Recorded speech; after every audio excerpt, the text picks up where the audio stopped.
ลัดทงฮ้อนกุไลควายขึ้นบ้านบักข้าวกีฬาลูกสาวลูกชายไปทำงานจากบ้านเฮาไปนานคิดฮอดทางพี่แน่บ่น้องผู้บ้านเฮามันเหงามันเงียบบ่มีไผตั้งแต่ลูกนี้ไป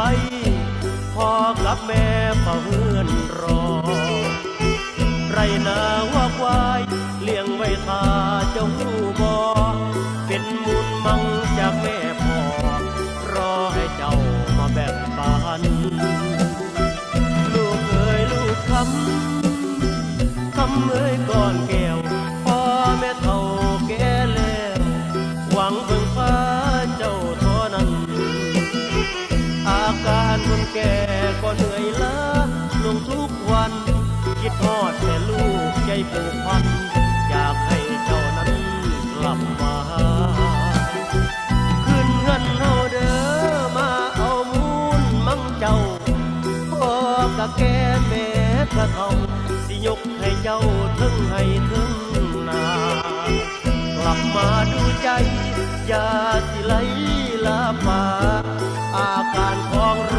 คชราย่านบ่เห็นหน้าลูกหลานก่อนตาย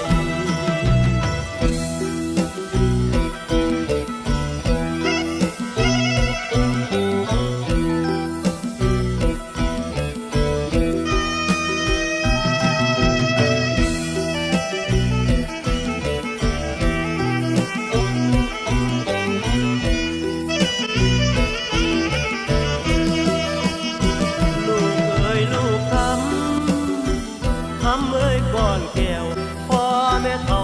แก่แล้วหวังพึ่งพาเจ้าเท่านั้น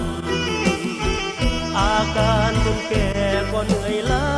ลงทุกวันคิดฮอดแต่ลูกใจผูกพัน